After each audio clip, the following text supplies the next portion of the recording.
Let's all roll for our hobby. Let's all roll for our hobby. Oh, let's all roll for our hobby to get ourselves a crit. Tipsy's drunk as shit.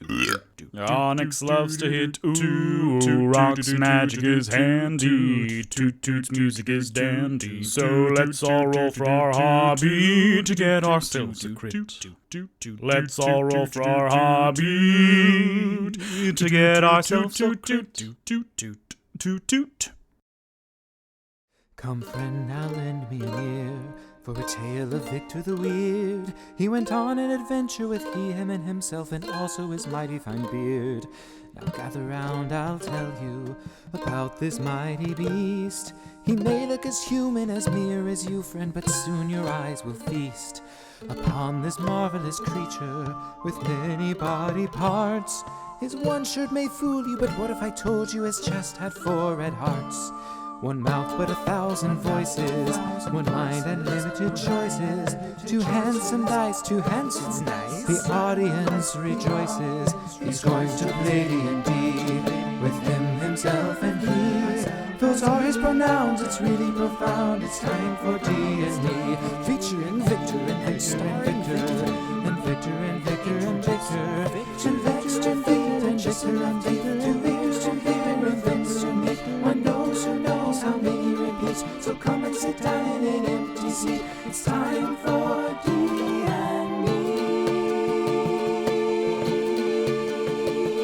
2 eyes, 4 cheeks, 2 souls on his feet. 2 hands for winning and foes to defeat. 1 tongue, 2 lips through which to speak, but just one but. Hey everybody, I'm Victor Rivera and welcome to D&Me episode 50. This is a show where I play with myself. I play D&D with myself. And welcome, holy cow. 50 episodes, a full year of playing with myself, of playing D&D with myself. Welcome, thank you so much for being here. The theme song is produced and performed by Bradley Owens. You can find them at Bradley Owens, Bread L-E-Y, on Instagram. Woohoo! All my favorite people are here. Hello. Hello, Hope. Hello, Dodie or something. Hello, Angelito Guapo. Hello, Tipsy #1 fan _ Hello, and welcome. I have a lot of thank yous also. Thank you so much for all my birthday wishes this past Monday. August 1st is my birthday. July 28th is D&Me's birthday, so all that happened. Yes, love the shirt. So thank you to my mom and my dad for getting me this shirt, getting me these stickers. I have other stickers. I put some on my PlayStation 5 today. And the background, yeah, I'll tell you about the background in a second, but these are the cool stickers that you can get on Redbubble or the Convex Crimson, so that's our pre-show. Let's all roll for our hobby. That's I play D&D with myself. That's tax, and that's skiing, that's handling. And speaking of skiing, then these are some alternate skins. So that's Tipsy as the adolescent alien. And then Toot Toot as, hey, Hope, you were here for this one. Toot Toot as the misfit polka dotted elephant. And then that's Rock with wishes. Look at that. And then, speaking of my background, yes, this is all 49 of the full title cards so far. And beep boop, beep boop. This one's the last one. Oh, hey, grilling bacon. Yeah, in the background, woohoo, the shirt looked great. Yes, so these are all of the title cards that we have so far. And then after I come up with the title card for tonight's episode, then I'm going to make this into a poster and a puzzle to celebrate the season 1 of D&Me. So yeah, a lot of great stuff is going on. Yeah. This is amazing. Thank you so much for being here. Speaking of birthday stuff, I received a letter from my grandfather, a nice little card, and he said, here's wishing you a very happy birthday, and here's wishing D&Me a happy first birthday. Congrats on what Jiminy Cricket calls stick-to-ativity. How remarkable. So thank you very much, Grandpa David and Lynn. Yeah, a puzzle. I know, right? Puzzle. Yeah, that's going to be great. So that's something, even though I am ending season 1, with 50 episodes, I still have some stuff percolating. So don't worry. And then I have about 25 pages of notes for season 2. So it's gonna happen. That's so sweet. Great ideas. Thank you. Thank Mommy and Poppy for shirt and stickers. Show stickers. And then for my birthday also, I have I got from my friend Cole the starter set of D&D. So that's very exciting. Look, you can see my face through the thing. This is excellent. Thank you so much, Cole, for my Amazon wish list. This is important because the starter set comes with the one from 2014. The first one comes with Lost Mines of Phandelver. Stupid, sexy Phandelver. And it is actually being replaced soon with Dragons of Stormwreck Isle. So I wanted to get Lost Mines, and so that's extremely important because I'm a completionist. So, yeah.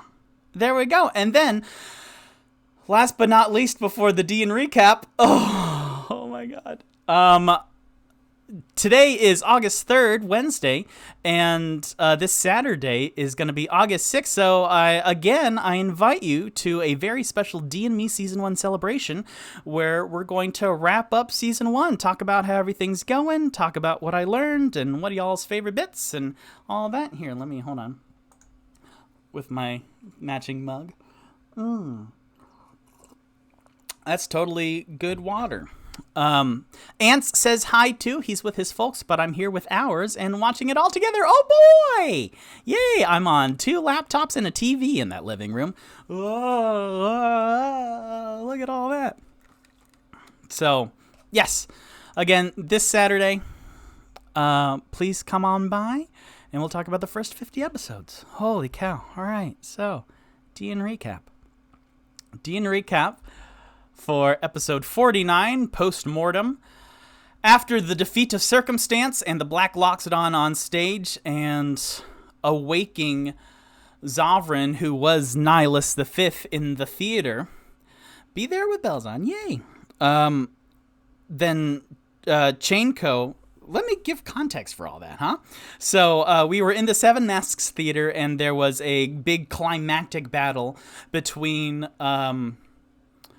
Circumstance, who was the chameleon lizard folk, who turned against the other doppelgangers, and then there was a Black Loxodon on stage who was part of the Mahouts, which is Toot Toot's sworn enemy, and the Drow brother, Prince of Toot Toot's first love, was controlled by the Mahouts, but then he sobered up and he helped turn the tides of the battle. Then after all that, Chainco, the hairless dwarf nobleman from the Restful Lily, did a very Greek theater thing of explaining what happened off stage. So talked about how Circumstance was really corrupt the whole time, and then afterwards... Tiffany, the Goliath fighter, took the Black Loxodon's body with Onyx's help and then turned him into Yagra, Stonefist, who is her half-orc cover, then dumped him outside of the Zentirum, the Black Network's hideout. Meanwhile, Sheen, the Tudor doppelganger, went to the lobby where all the audience members of Low Stealth Roll were, and then he placated everyone and said it was experimental theater. So, okay. What time on Saturday? Yes, time for Saturday, 7 p.m. Eastern Standard Time. Yes. Thank you, Grilling Bacon. Thank you, Tipsy #1 fan, for answering that question. So, Sheen out in the lobby, told a lie and said that this was all according to plan.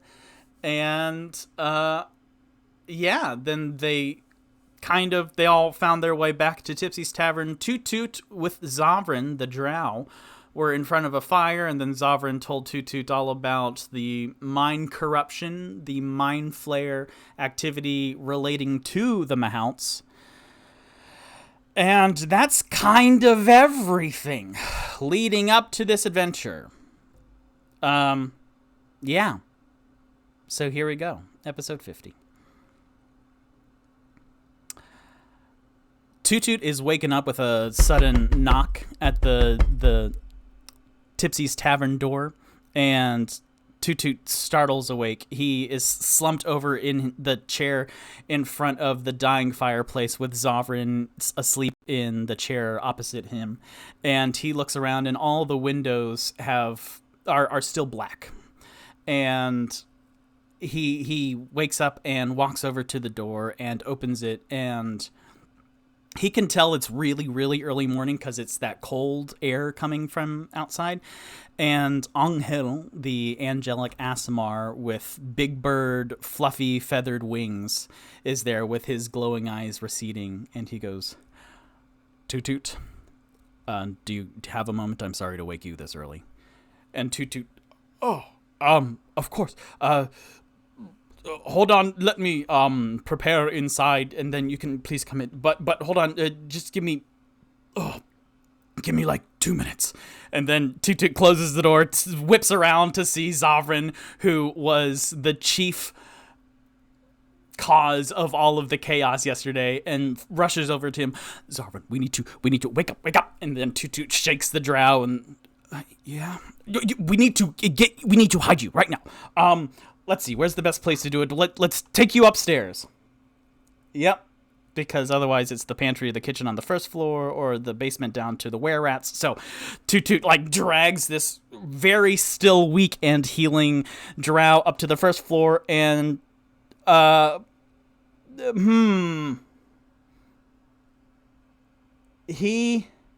yes, I will roll for this. Great. Let's see. He will either put him in the common room with the wrapped up body of Circumstance, which is the chameleon lizard folk who is passed away, or throw him in the Tipsy's spare room. So common room has 3 or 4 O's, so it'll be odd. 2 is even, so Toot Toot goes up the stairs and flings open the door to his right, and Tipsy's there in his tiny little bed going... and then waddles in his nest, which is with a wrapped up the Restful Lily robe and a whole bunch of other, like the mouse pad from the Convex Crimson. He's on the desk going... and Toot Toot chucks Zovran inside going, Tipsy, wake up! Hey, Tipsy! Look after him real quick. And Tipsy, what? Receiving Zovran thrown at him, and then Toot Toot slams the door, then goes downstairs, and then opens the door to outside of the Tipsy's tavern. Come on in, Angel. Yes. And then Angel graciously walks in. Thank you. Okay. So... oh boy. Okay. So Angel steps inside, and then as Toot Toot closes the door, then floating down... yeah. So Angel is entering the tap room. Toot Toot is facing the closing door, and then sinking from the ceiling is Leaf, the half-elf ghost, like wringing his hands, looking around anxiously and pointing to Angel, and then Toot Toot... and then going back into the ceiling. Then Toot Toot turns around. Yes, Angel. Hello. Yeah? How can I help you? Yes, we investigated the castle lanterns, and I'm here to report our findings. Are we okay to talk now? Oh! Yes. Would you like some coffee or food? No, it's been quite a night, so I would just like to inform you. Oh, well then. So Tipsy goes on the other... Toot Toot goes on the other side of the bar area, and Angel sits on the bar stool, and he goes, we investigated the Plaza Grulhund, and we found some things. The family castle lanterns were there also. But first, let me give you a bit of background. So, the castle lanterns. In order to escape financial ruin, the castle lanterns made a deal with Asmodeus, Lord of the Nine Hells. That was years ago, but at a terrible cost. They traded away the souls of their children to gain fame and fortune. The soul of their eldest son, Osvaldo, was taken immediately, but then the castle lanterns enjoyed a miraculous comeback. Their banking and money-lending businesses thrived while their competition suffered. In fact, Their new money and notoriety earned them new friends, the Grolhuns. Impressed by the sudden rise of the Castellanterns through the noble ranks, the Grolhuns joined under them in their devil-worshipping cult, which might have been Asmodeus's plan all along. And on their way up, the disappearance of the Castellanterns' eldest son and heir apparent actually earned them sympathy. What people don't know is that we found what was chained up and locked hidden away in their attic, what is left of Osvaldo. He was transformed into a chained devil, a hideous monstrosity covered tightly in chains, hooks, and barbs, and no mental semblance of their son. We're working to help him now, but there's not a lot we can do. Their two youngest children, who we saw in the portrait. Toot remembers the painting from the Restful Lily and the Hags upstairs in the common room, where it was a sharply featured family sitting in a little vignette with the two young happy children in the front and then a looming figure in the background with glowing red eyes. The two youngest children, Terenzo and Ilziria, are doomed to lose their souls when they turn 9 at the end of Fleet's Wake. However, there was a loophole, which I'll talk about here in a second. But first, the Castellanterns made a deal with the Restful Lily Hags to keep their other deal with Asmodeus at bay, to buy them more time. The painting we saw showed their family together, at least the two youngest, happy and whole. So, after the painting was destroyed with my blood, they immediately felt something was wrong, and they worked to double their efforts and halve their remaining timetable. You see, in order to renege the Asmodeus debt, there was actually a clause in the contract that allows them to preserve their remaining and future children's lives by instead paying 1 shy of 1 million gold coins and the sacrifice of 1 shy of 100 souls. So when we entered the Plaza Grolhund, they had foregone their party plans and were deep in hurried preparation. All of the Grolhund and the Castellantern servants were preparing a banquet tainted with the midnight tears that Onyx talked about. And the noble families themselves, desperate, were hastily gathering any homeless and impoverished citizens they could find, and they were mere moments away from forcing a fatal feast on them. They were trying to get the 99 souls tonight, but as for the gold, the Castellantern family fortune is already 500,000 dragons saved up. To get the other half, they needed what was called a Stone of Galore. Do you know anything about that? And Toot, letting this whole build-up settle onto him, he remembers that that is exactly what Rainier Neverember was talking about in the sewers many, many episodes ago. And to quote Rainier again, the Zentirum thinks that my father embezzled a large amount of gold while he was the open lord, and that he hid the dragons somewhere in the city. They think that they can find it using an odd artifact called the Stone of Galore, which was in the hands of the Xanathar Guild until recently. Apparently someone stole it. The Zents thought I knew something about all of this, but I don't. My father and I haven't spoken in years. And then we flash back to Toot going, yes, I have heard of it before. So, the Stone of Galore goes into the giant fortune, and that's what the Castellanterns were trying to get? Yes. We believe that they had the Stone of Galore before we breached, but after searching the premises, we couldn't find it. And then when we confronted the Castellanterns, we broke up the feast, and the other city guardsmen were arresting the servants and the Grolhuns, but the Castellanterns seemed to think that Asmodeus lined things up in such a way that he influenced or guided you all, he points to Toot and gestures to the rest of Tipsy's Tavern, to visit the Restful Lily and interfere. That the Lord of the Nine Helms that the Lord of the Nine Hells wouldn't have taken kindly to the undermined magically by 3 hags. Toot Toot, I have a very important question to ask you. Are you agents of Asmodeus? And then Toot Toot, being overwhelmed by all this information, having thwarted this horrible thing off screen, then Toot Toot reels back. Angel, no! We've been trying to do such good in this city. That's mind-boggling that you would even think that. Angel, no. And Toot Toot will roll a very tired persuasion check. That's a 3 plus a 9 for persuasion. Oh no. And then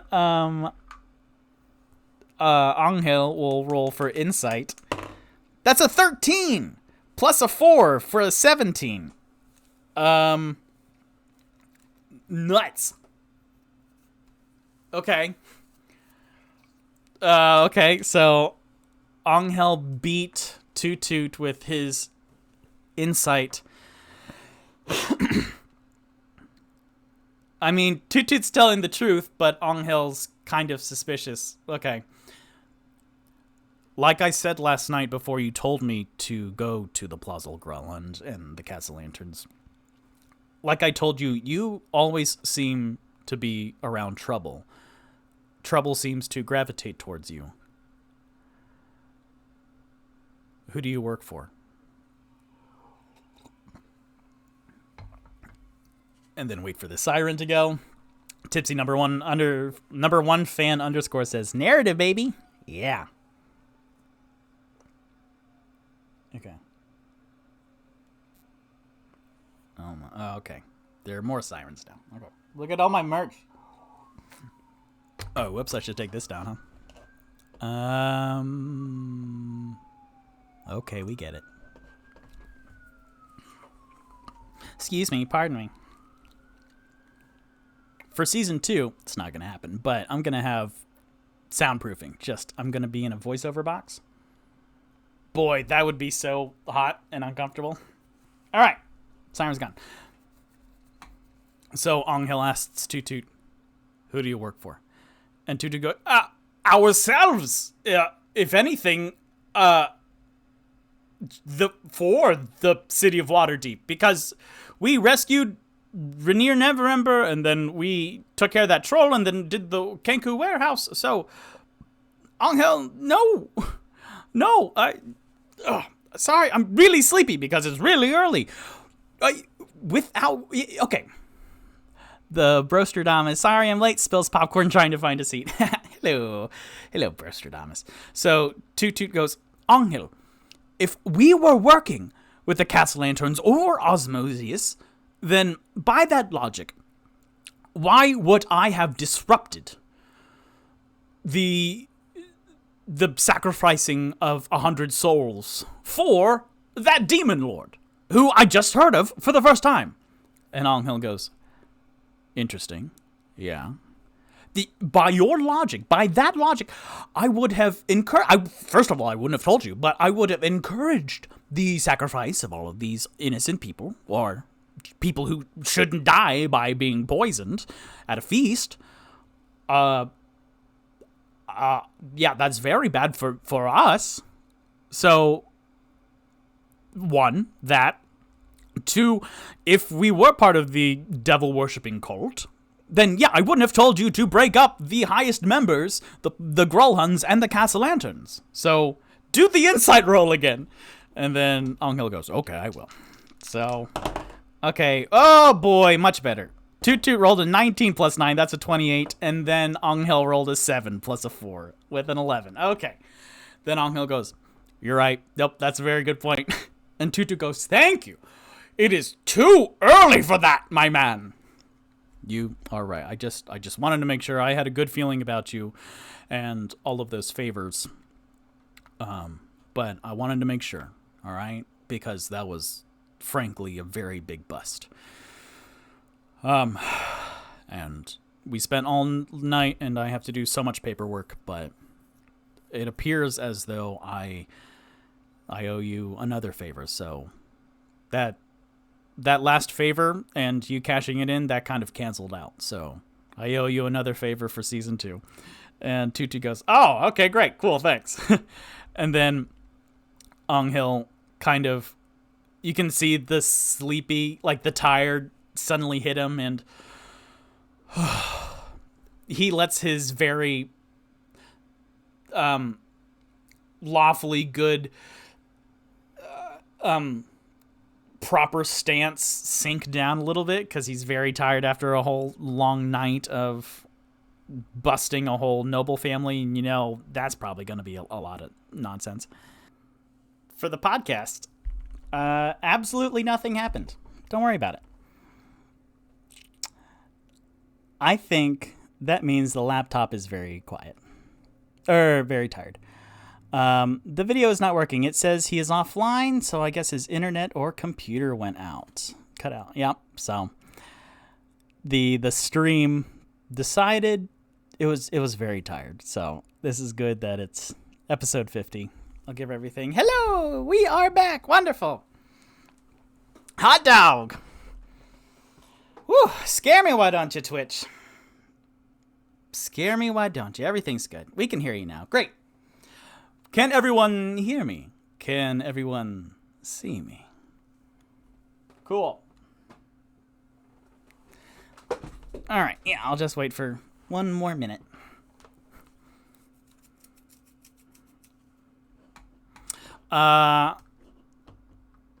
Yeah, let me know, everyone, if what the last little bit you did here before everything cut out was.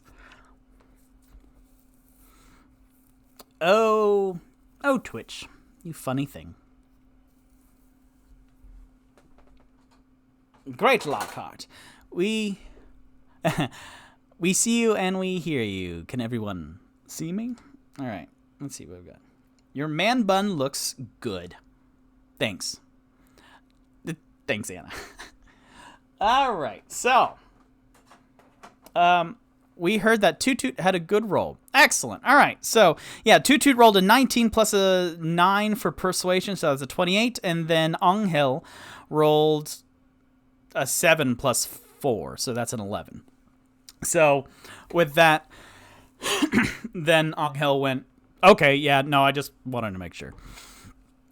And also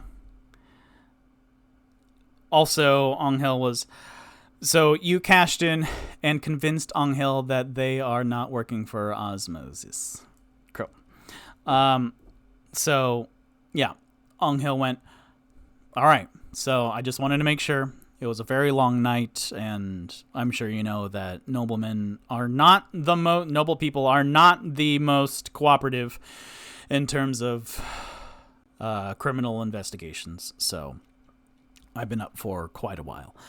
Yeah, it seems as though the last favor that you cashed in paid off quite handsomely. So I owe you another favor for season 2. And then Tutu goes, yeah, cool. And then as Anghel turns around towards the door of Tipsy's Tavern, then he goes, actually, because you're doing so much good for Waterdeep, have you considered joining Lord's Alliance? Then Tutu goes, I have not. Is that one of the factions? Yes, it is the most lawfully good one. If you care more about Waterdeep than anything else, then I would encourage you to join. And Tutu goes, actually, we have guilds that we're thinking about that are courting us, and then we have a thing with the Harpers. So thank you very much, Anghel, but I think we're just going to do good for good's sake, and not necessarily be tied down to Waterdeep or something. So I appreciate it, though. And then Anghel throws up a hand, and you're welcome. I'm going to fill out hours and hours of paperwork. So until next time. And then Anghel turns around, opens the door, excuses himself, then leaves. And Toot Toot, oh, what? And then you see at the bottom of the screen this little achievement that unlocks that says, "Boom, Big Bads 1 out of 3. And then as that fades away, then a couple hours later, then Toot who wouldn't have gone back to sleep, he went up and collected Zovrin from Tipsy's room, who Zovrin just passed out. Just passed out on the floor with Tipsy and Waddles resuming their snoring unbothered. Later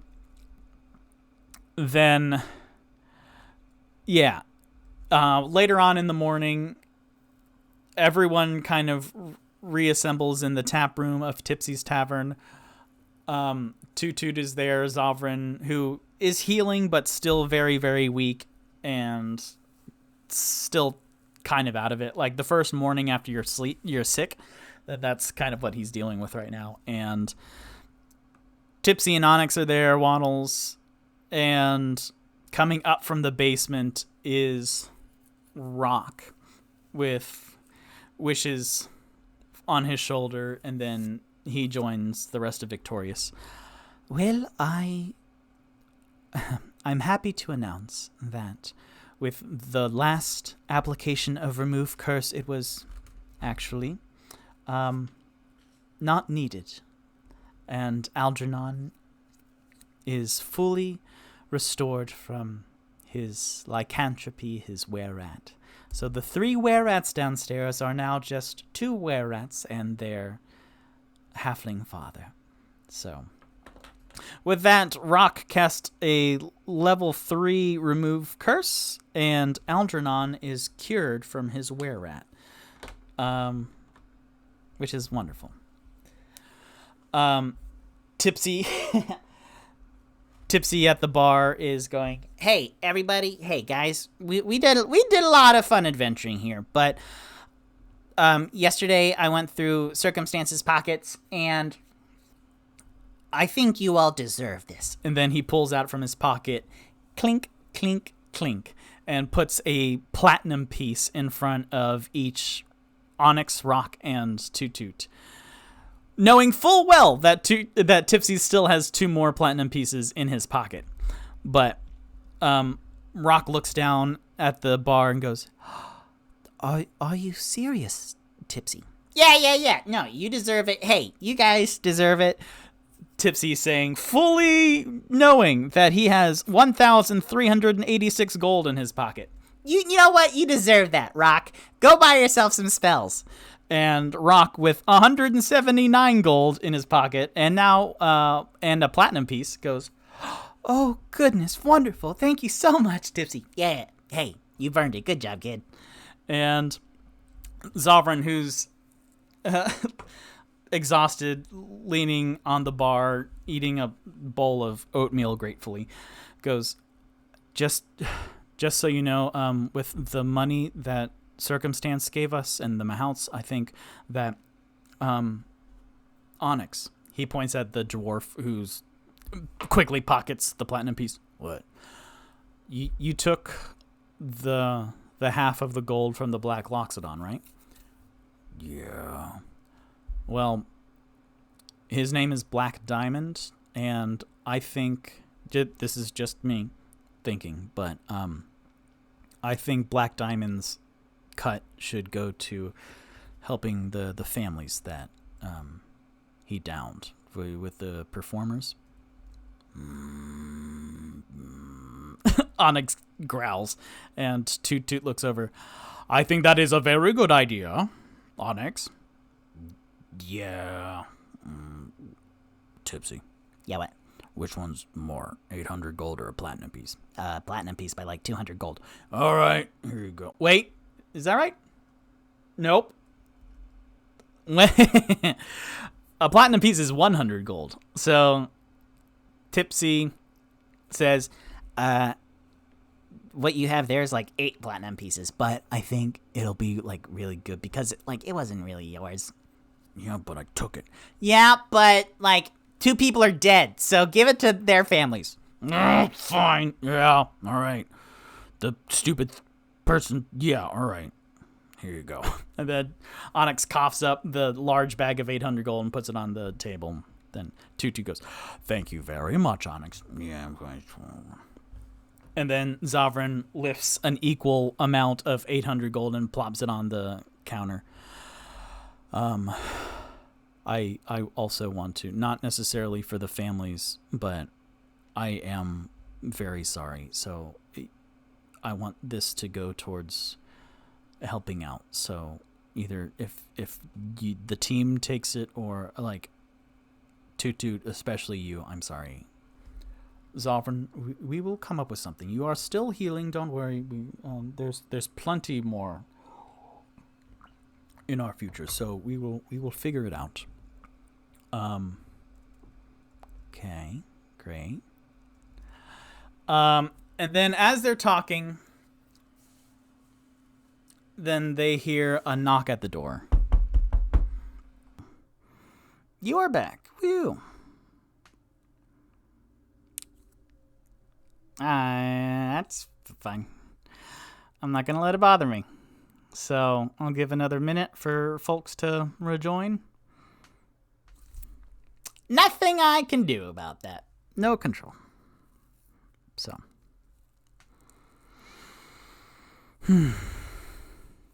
Hey, everyone. Thanks for being here. We are back. Yay. Excellent. Yeah, I'll just give people another minute. Water off a duck's back. Exactly.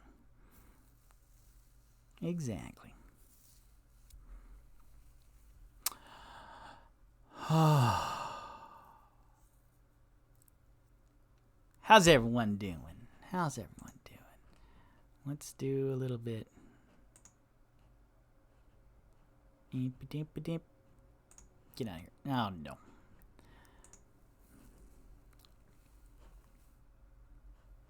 Let's see. Dot.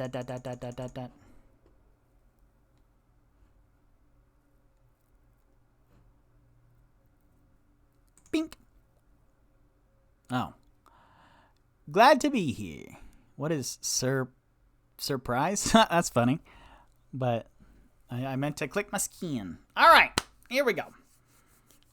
Let's see how long it takes before the next one. So, Toot Toot hears a knock at the door and then turns around and he goes, all right, Zavrin, if you don't mind going back upstairs. And then Zavrin, he shoves himself off of the bar stool and like water off a duck's back with him as well. Totally understand and goes upstairs. Tipsy goes, hey, psst, not my room, all right? Go somewhere else. And then Zavrin, nodding, continues heading upstairs. And then Toot Toot opens the door as soon as Zavrin cleared the landing and sees a sight, a big sight, where Chainco, the hairless dwarf, completely bald and clean-shaven, is looking behind him. He has a giant rectangle in his arms that is covered with like a sheet. And he looks behind him at this small crowd coming towards Tipsy's tavern. And Chainco looks from the small crowd up to Toot Toot. Hey. Hello, Chainco. And then Toot Toot looks over the small, very eclectic crowd where at the very beginning, leading the way, setting the pace for the whole group, is this ancient elf. Rail thin, gray skin, wrinkles on every square inch of his exposed flesh. He's nearly doubled over, and he's shuffling very slowly, but with some elderly effort.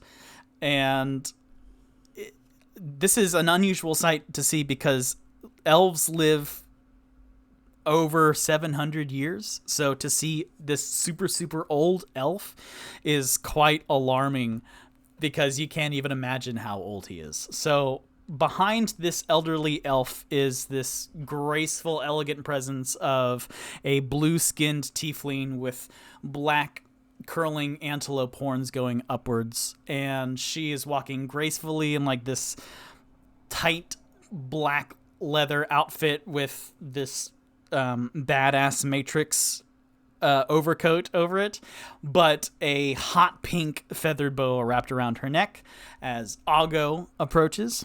behind this elderly elf, and behind her are a small, petite, strawberry blonde human waitress that we've seen at the Yawning Portal a whole bunch, and most recently as Bonnie, who is the human form of Princess Misdirection, the doppelganger royalty, accompanied by this 7'7" tall Goliath fighter woman, Tiffany, who is gray-skinned, also bald, black tattoos all over her, and she is holding an armful draped with, like, this big, massive item in her arms, draped with a moving blanket.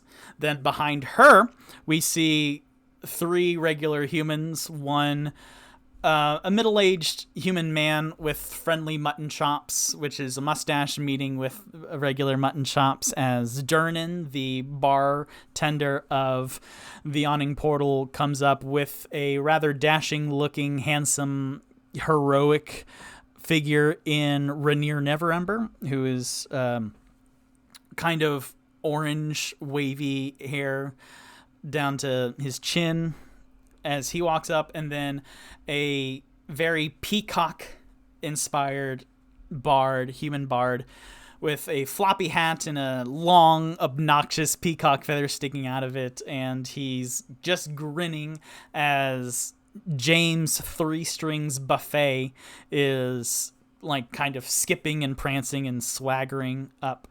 Behind them are 2 more figures. First, you see a parasol bobbing, because underneath is a drow with sunglasses, who we've seen only for a little bit at the Restful Lily, as Ilmar, the drow, comes walking up, and besides him is another petite human with long, wavy red hair and freckles, as Silvare Silversong is bringing up the rear as this really eclectic, bizarre, unique collection enter onto the porch as Chainco dips inside past Toot Toot with his rectangle, and then the the whole gang comes up. Hail, hail, the gang's all here. Yes. And taking small little steps, the elderly elf climbs the 1 step to Tipsy's Tavern, then climbs the 2nd step, and then the 3rd step, then scuttles his way to the front door, and he goes, Hello, may I come in? Toot Toot looks around, and for the first time seeing Tiffany's true form at eye level with my 7'3" Loxodon bard, then he has to look up a little bit and his neck hurts. Look up at the 7'7" Tiffany. Absolutely, of course. Please, welcome. I'm to the Loxodon bard. And then as the elderly elf walks by, and you see Ago extend a hand out to help the elderly elf over the step through the doorway, then he, No, and then he scuttles. I'm Quint, but I will speak more on that in a moment. And then he scuttles in, and then Ago lowers her arm, then looks up at Toot Toot and, like, half rolls her eyes, and then everyone enters.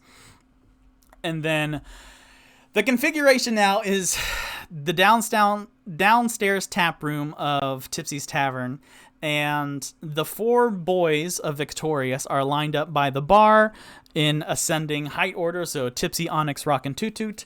Chainco appears with his thin rectangle in front of the fireplace. Quint, who he introduced himself as, and Ago curve off to the left, and in front of the whole gang are Bonnie and Tiffany. Tiffany places her armful of whatever she's holding right next to the door, and then at the closed doorway now is Rainier, Neverember, Durnan, 3 Strings, and then kind of off in the little, I could have been using this the whole time. Uh-oh, that's fine. And then off in this little corner is Ilmar and Silvare. So, again, Victorious is kind of lined up here, and then Quentin, Ago, Bonnie, Tiffany, the three human mans, and then Ilmar and Silvare. Bop, bop, bop. So, now I will roll to see which of these last little loose ends we wrap up first. So, either the rectangle or small talk. Let's use a new die. Let's use the tiny baby one. All right. Small talk will be odd, and then Rectangle will be even. 1 odd. So, small talk. As everyone is filing inside, then Chenko awkwardly stands off to the side, and Ago is trying to... True Jack, a full house, and everyone should have advantage of cheap food and drink because Tipsy doesn't know how much gold is worth. Yes, True Jack. Hello, welcome. So Ago is trying to drag over a bar stool for Quint to sit on, and he, oh, no, waves it off again, and she gives up. Twice is enough. Oh,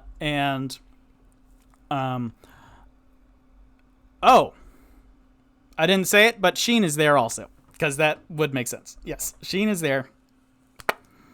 On the other side. So it's Bonnie standing in front, and then behind her to her right is the towering Goliath fighter in Tiffany, and then to her left is Sheen. So Sheen now will go... Hello, boys. It is a full house, and everyone should take advantage of cheap food and drink because Tipsy doesn't know how much gold is worth. And then Tipsy goes, ha ha ha, wait, what? And then Sheen goes, just so you all know, I talked to Gladstone and Antonio's families. They have passed away, and we are working to reciprocate their losses in horrible tragedy. But thankfully, Martinez de Stavalis will take the day to rest, and then we'll see if we're going to do the show tonight, which I should roll for. Evens is yes, we're going to go on. Odds is we're going to wait another couple days, maybe. 9 odd. So, yeah, the entertainment experience only it didn't work as quite well as I thought. The next day when we all woke up, then there was some concern, and I figured it would be best if we postpone the opening. I know the show must go on, but in order to maintain safety, that I think it would be the best idea to postpone it, to reschedule Low Stealth Roll. Just I believe that's a good idea. And then Toot Toot, I totally agree. Also, Sheen, speaking of that, we have a generous donation, and then he reaches over to the bar and then swipes one of the big bags of gold. This was from the pockets of the Black Loxodon, whose name is Black Diamond.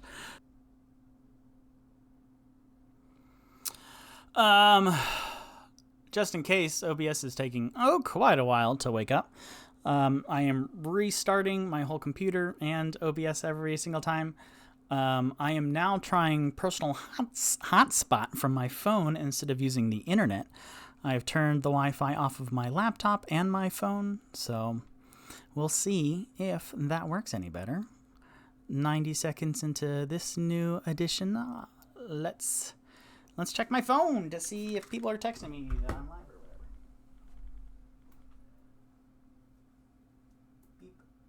You are back up. Cool. Yeah. Let's do it for my phone for a little bit.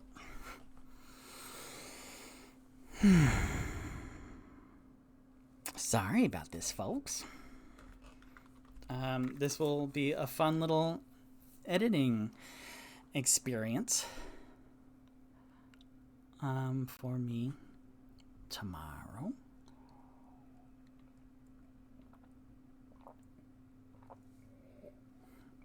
This is bizarre because this hasn't happened for me in any of the other episodes. Thank you for hanging in there. Hey, no, thank you. So, all right. let's see how long it goes before the next one.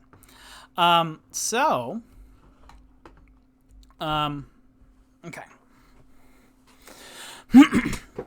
Toot Toot reaches over his shoulder and grabs a burlap sack full of gold, and he goes, "This is from the pockets of..." All right, the chat is loading, so let's see what I missed. I'll let that load.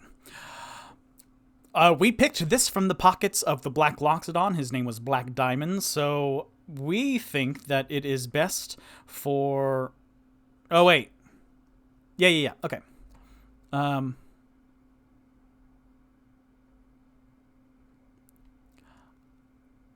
Okay, the chat is catching up, so... back. We are here with you. I think I have... Kirsty, once again, last time it was a big mic failure. No, True Jack, no. We are back. Thank you for hanging in there. And then down at the bottom, thank you for hanging in there. All right. Cool. No, thank you all for hanging in here. This will be a much more enjoyable, succinct experience when I edit it all together. So here we go. Let's do it. Yeah. Toot Toot reaches for the bar, but then he reaches over to Onyx, who's just holding the burlap sack, and goes, "Onyx?" And then Onyx reluctantly hands it over, and he goes, "Yes, this is from the Black Loxodon. His name was Black Diamond, so we feel that it is best suited for the families of Gladstone and Antonio." And then he hands it over, and Sheen, "Wow, this is extraordinarily generous. Thank you. Sincerely, thanks." "You're quite welcome, Sheen." That, yes. And then, with everyone still filing into place, then Tiffany, after she put the thing in her hands next to the doorway, she steps forward and like twirls the adamantine maul in her hands, and then it's kind of going back and forth, and she notices that Victorious is watching her, and she goes, "Yeah, this is his as well. Thank you, Black Diamond, for your generous donation for the Me Hitting Things Fund. I gave the great axe that I had over to I returned it back to the Black Network because the Xantirums gave it to me, and I have no use for it anymore." Then Sheen, standing to her right, goes, "As long as you keep that thing away from me, then I'm most appreciative," because clay golems, which is what Sheen's build is based off of, he is impervious to... What's the wording? Clay golems...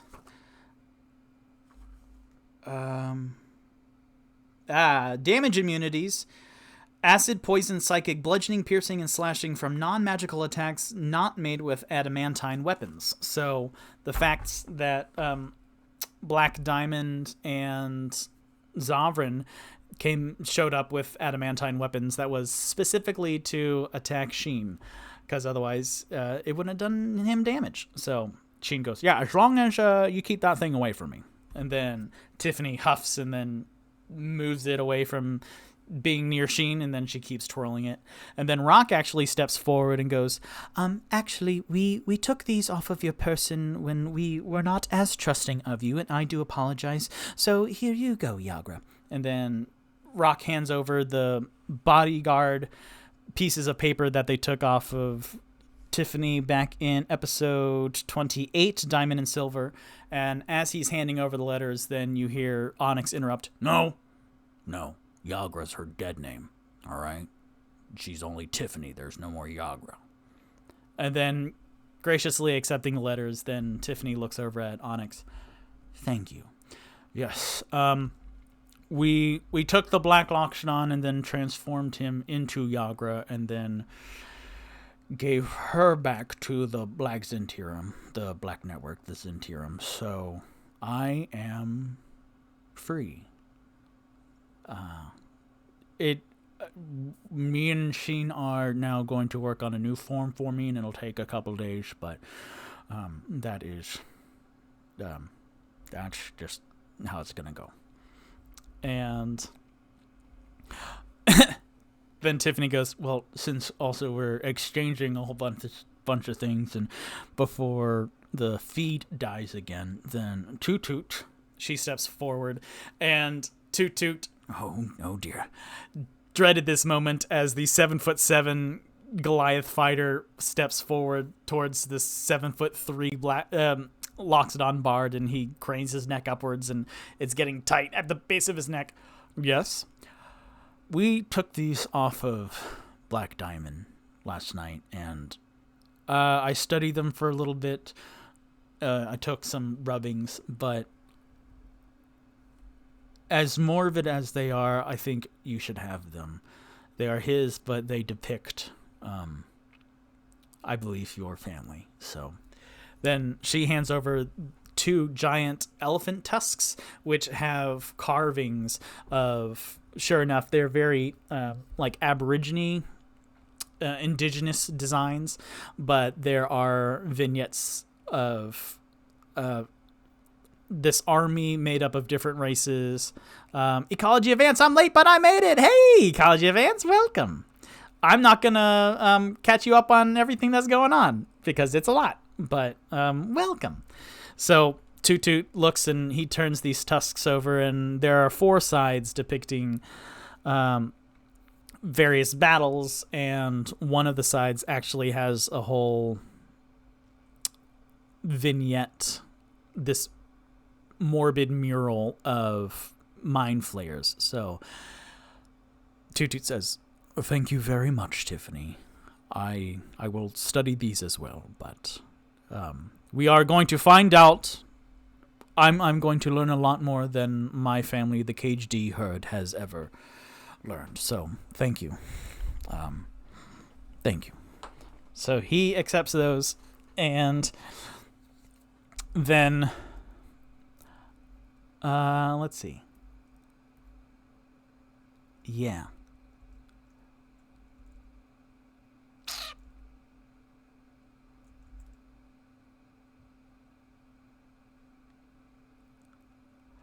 Then Rock looks down at Onyx. Onyx, could you please help me with the thing? Oh, yeah. And so both of them exit and then come back down the stairs with this bundle wrapped up in a canvas sheet or drapery from the Tipsy's Tavern inventory sheet. And Onyx is carrying it, and then, so here you go. And then he places it in between Victorious and the Doppelgang, where it is circumstance wrapped up.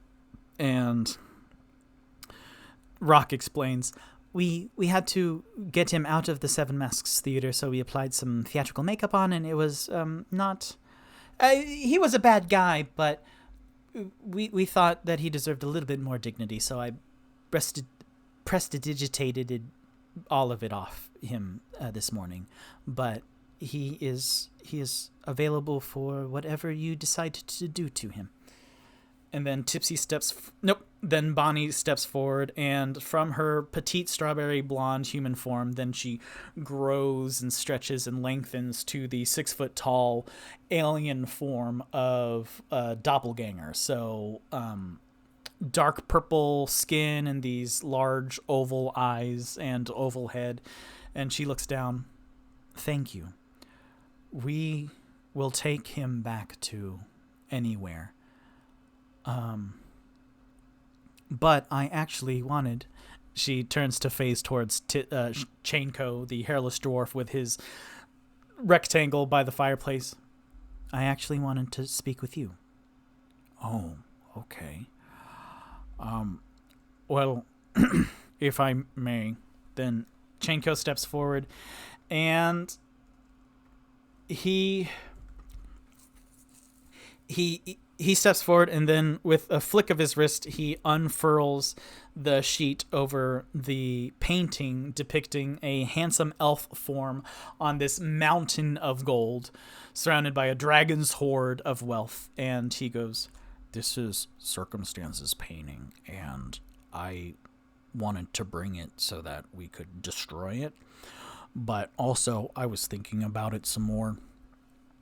The Hag's Curse was initially to give Circumstance enormous wealth, but it does come with a payment or repercussion of some sort. So I have a working theory that it was Circumstance that was cursed and not the gold, but I do want to make sure before." He gestures up at Bonnie, Princess Misdirection, "before we hand over the coin, which I again want to return back to Anywhere, because I believe it will pay for Circumstance's misdeeds." Bonnie nods in appreciation. Oh boy.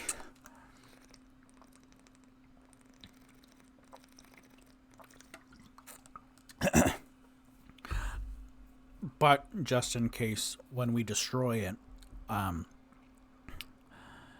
if it was indeed the gold that is cursed, then that should remedy itself. If it does happen, I don't think it would, but if it does happen, I do apologize. It was my intention to send you back with a fortune. And then Princess Misdirection looks down and nods.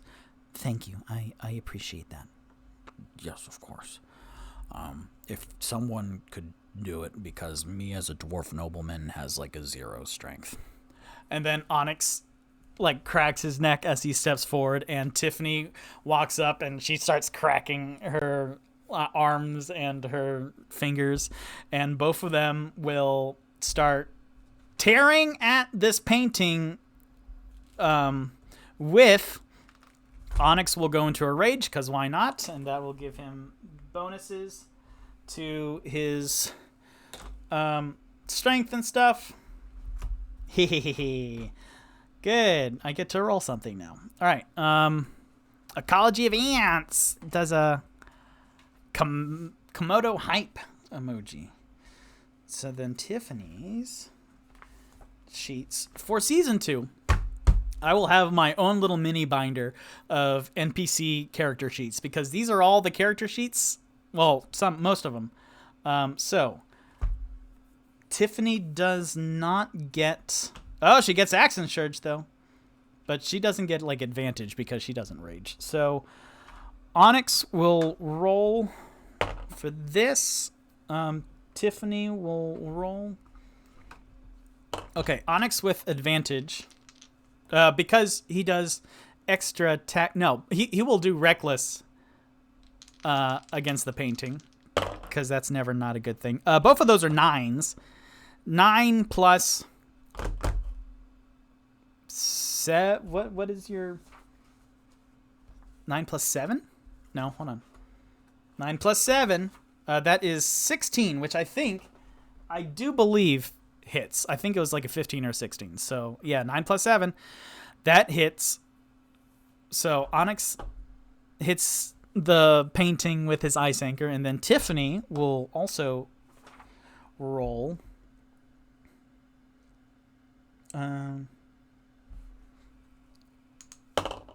8 plus 7. That is 15. So that might also hit.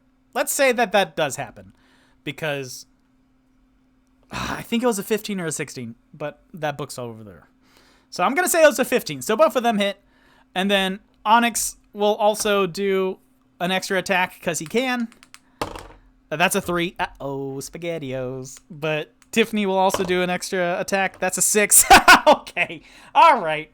That's as bad as the feed cutting out. So the first... Okay. They will...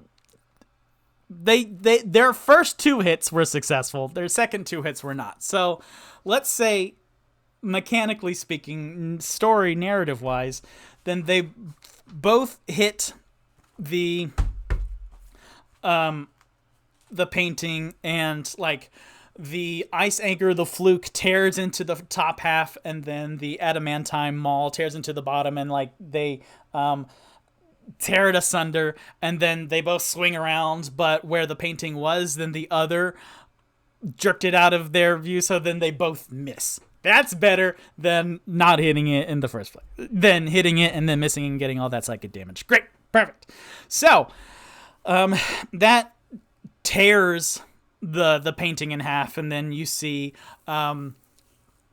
as all the paintings from the Restful Lily hags get destroyed, then you see the paint like bubble and scorch and steam, this putrid black smoke, and the image itself distorts. So with one knock into the painting, then the handsome elf form trips on the pile of gold, and then he starts falling as like the paint melts and curls off of the canvas downward, and then with the other strike against the painting, then you kind of hear the sound effect of coins scatter towards the other side. So you can see that as the painting then emulates, then catches on fire and like internally combusts. Then in the middle of the tap room, you see the covered form of Circumstance. You just hear a faint as the chest depresses in a little bit.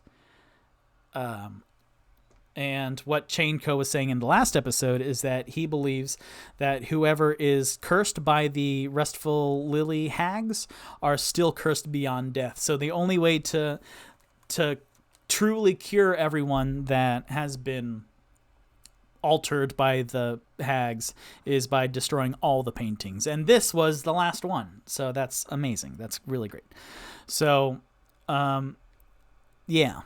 And then there's a weighted silence hanging over the tap room, and you see Princess Misdirection's head tilt as she's listening to something. And then you see Tipsy go, "Man, did it do anything?" And then shh, shh, shh, shh. He gets shushed as Princess Misdirection turns her head down to Chainco.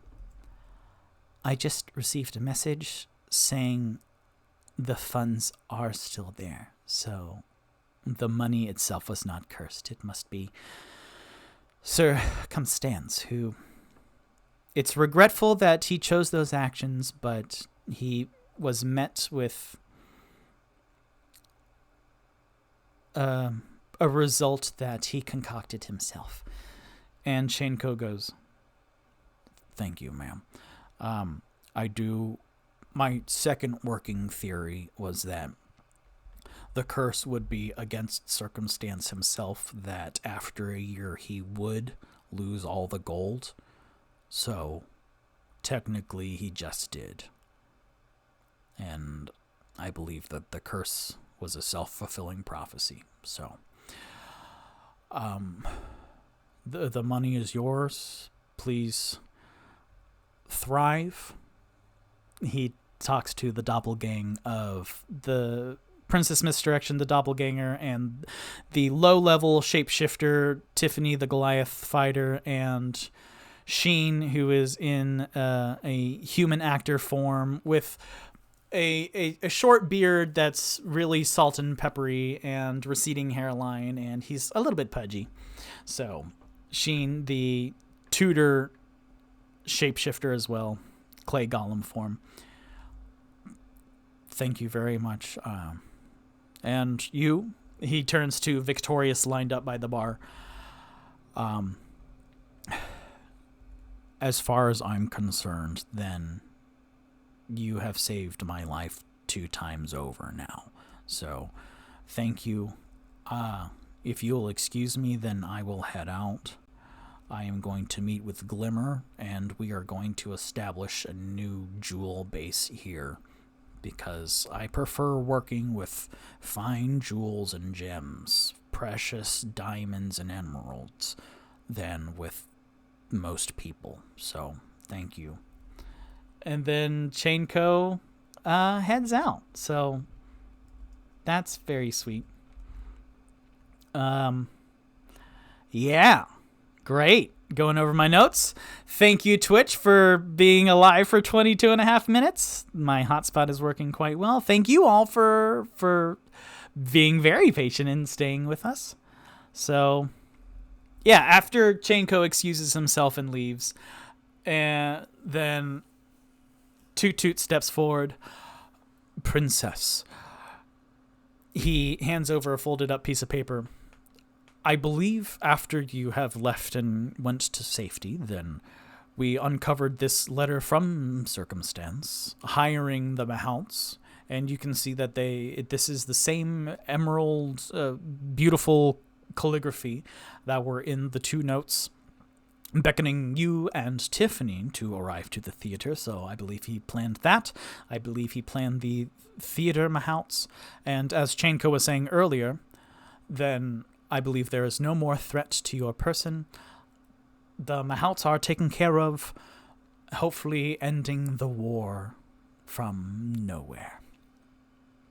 Princess Bonnie accepts the letter from Toot Toot and says, yes, Sheen and Tiffany told me of the happenings after I left the auditorium, of Chainco's confession and help, but mostly of Circumstance's betrayal. So it is very disheartening and disappointing to hear that Circumstance told to know where we were here, and then that rings in Toot Toot's ears as he is taken back to the restful Lily as he is explaining the dangers of nowhere, searching after the doppelgangers to Circumstance, and Circumstance saying, I have heard of these Mahouts, yes. And Toot Toot is brought back to the tap room. Oh, yes. And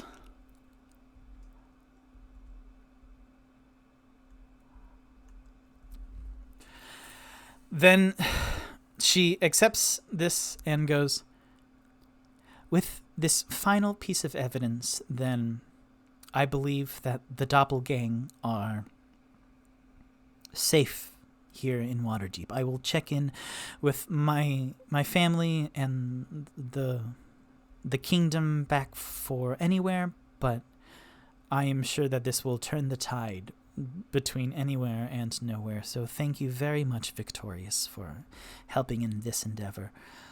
I'm going to roll all of the dice on my table for something. So that's 7 dice, which is great. Evens, yes, odds, no. Even. Even.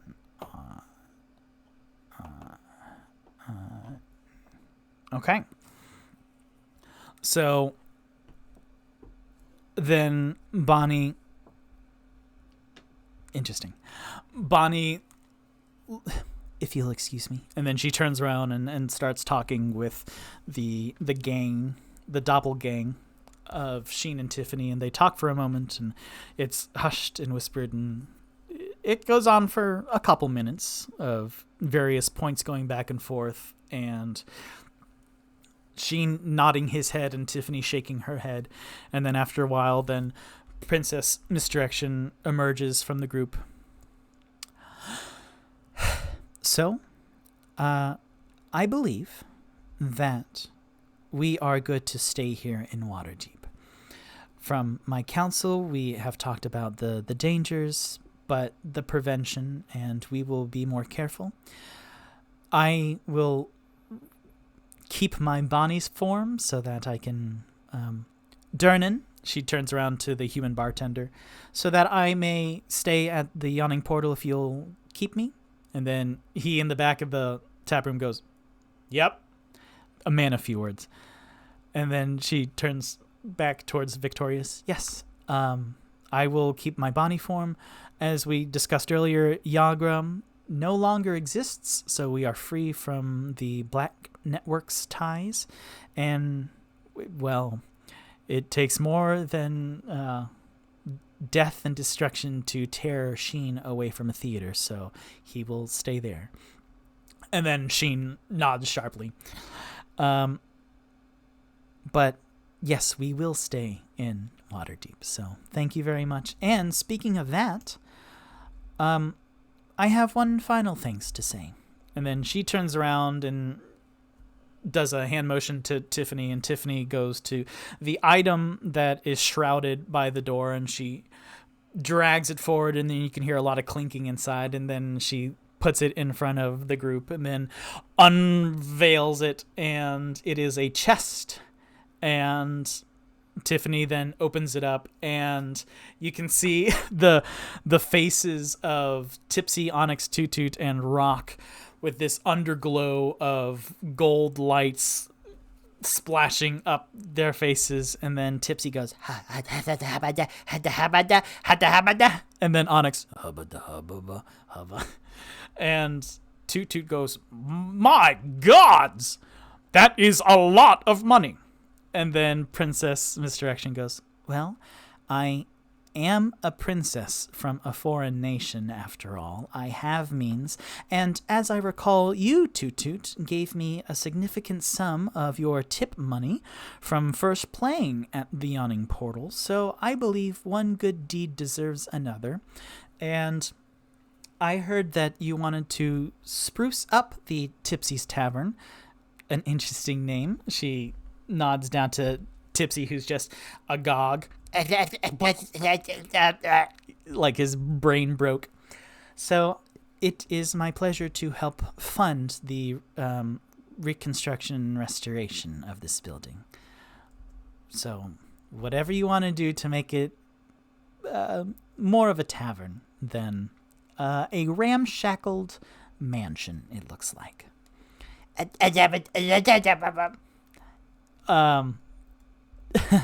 Tipsy snaps to, Wow, thank you. You're quite welcome. You know what, guys? Tipsy looks over to his right. Let's do this. Let's open Tipsy's Tavern. He stares at the camera. In season 2, like right now, we're finishing everything up, so not right now. Dodie or something. Wow! Ecology Advance. Let's go! Yes, and this feeds into a lot of good stuff for later on. But, yep. And, smiling, then Princess Misdirection. Tipsy's Tavern, baby! Yes, Ecology Advance. So then Princess Misdirection steps backwards and joins the line of Tiffany and Sheen. And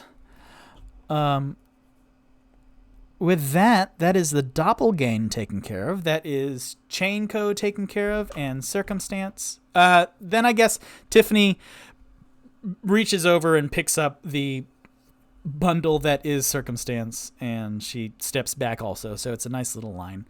And now it's 8:30. I am going to call a restroom break. So thank you again, Twitch, for staying very good for 30 minutes. I am going to use the restroom, and then we're going to go off into the next little part here. Thank you so much for staying with us for episode 50. I know we had some technical issues earlier, but y'all are the best. So, bathroom break! Yay!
Bam, ba-dum, bam, bam, ba-dum, bam, ba-dum, bam, bam, ba-dum, bam, bam. Ecology Advance redeemed Take a Sip, Water, D and Meat for 300 channel points.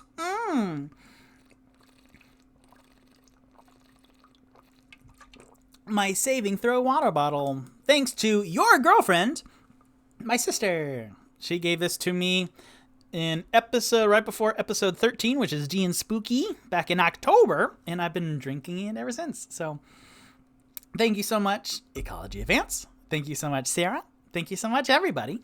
Yeah, I got a text saying thank you for continuing, but really thank y'all for still being here. So welcome back. Thank you. I'm gonna just hang out just a little bit more just in case anyone else needs to use the restroom, and are heading back. Oh boy. So yeah, that's so weird that happened. Like, that's never happened. I think it happened to me like half a year ago where the feed was cutting out bad, but it's working great now. Knock on wood. So welcome back. Yes, as Princess Misdirection steps back from the glowing gold treasure chest, and Tiffany reaches down to pick up the chameleon lizard folk nobleman of circumstance and steps back, then that takes care of the doppelgang story. We did it! Let's see. We started rescuing the doppelgang back in frickin'... Let's see. Asking for help anywhere. So episode 24. That's really when we first did help the doppelgang. You're welcome. Yay. So, excellent. Now, seems good. Yeah. Then the elderly elf steps forward and says, Excellent. With that taken care of now, I am Quint the Quartermaster. I'm the head of the Harpers, and from various sources, I have heard that you all have deserved an immediate initiation into the Harpers from what I have just witnessed as the exchange and help of peoples of doppelgangers and shapeshifters from anywhere. It is my pleasure to begin the initiation. First, I have heard from Dusk.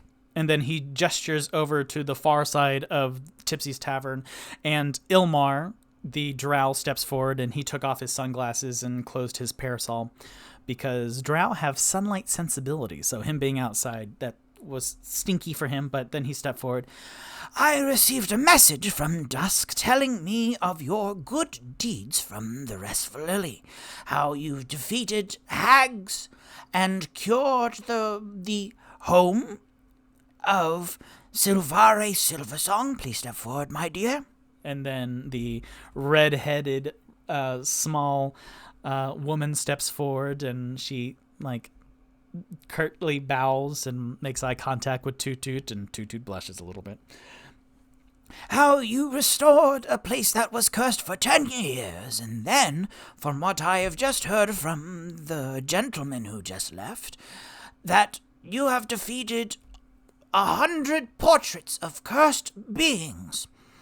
And Dusk, again he gestures towards Ilmar, informed me of the curse that took place there. So that was a good deed, renowned, and the defeat of the hags, and the conquest over circumstance. He gestures over to the bundle in Tiffany's arms. So Dusk's message informed me, but most importantly, Nightmare. And then he gestures over to his right to Ago. She told me of how valued you are for the Harper's main mission of keeping the good out of evil tyrants' hands. And Ago looks over the group and Quint says, These are top informants, one from Silvery Moon and one here from Waterdeep. I believe that we have gained 4 new members for the Harpers. Are you 4 interested? Tipsy the Force-Gnome Rogue, Onyx the Dwarf Barbarian, Rock the Half-Orc Wizard, and Toot the Loxodon Bard, would you care to join the Harpers and continue to do good here in the Waterdeep chapter underneath Nightmare, also known as Argo the Tiefling? then Tipsy goes, Oh shit, we're doing this right now? You know what? Yeah, I say yeah, because the other ones are, the other factions that we know are the Emerald Enclave with Spanish Mustache, the Treant, and I like nature and all, but this sounds cool, or I like doing this because look at how much we get paid. we get literal platinum pieces and chests of gold. All we need is like an actual dragon. Now we have a dragon. Wishes. And then Wishes materializes on Rock's shoulder. That's a dragon. So we did kind of a dungeon in the sewers, and we did a couple. Yeah. Went to get tea. Hope I didn't miss anything too heartwarming. It's all pretty heartwarming, true, Jack. So Tipsy goes, yeah, we have a dragon. We did a dungeon. We did a couple dungeons and like houses and stuff and buildings. We're doing pretty good. And then he slaps his side and we hear coin jangling. And then next the camera pans over to Onyx. Yeah. And then the camera pans over to Rock. Yes, the Harpers seem like an incredible organization. Speaking of the Emerald Enclave, he looks up and gestures towards Princess Smith's direction, Tiffany and Sheen.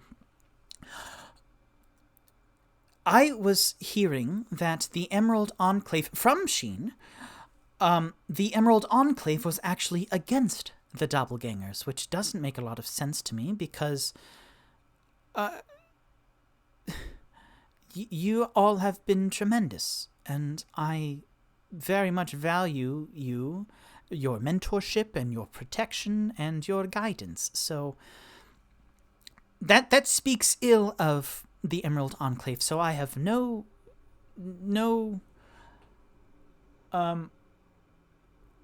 desire to join them. I would be honored to join the Harpers. And then the camera pans up to Toot Toot. I agree, and we were just offered this morning membership into Lord's Alliance, but he looks down at the very chaotic Tipsy, who's just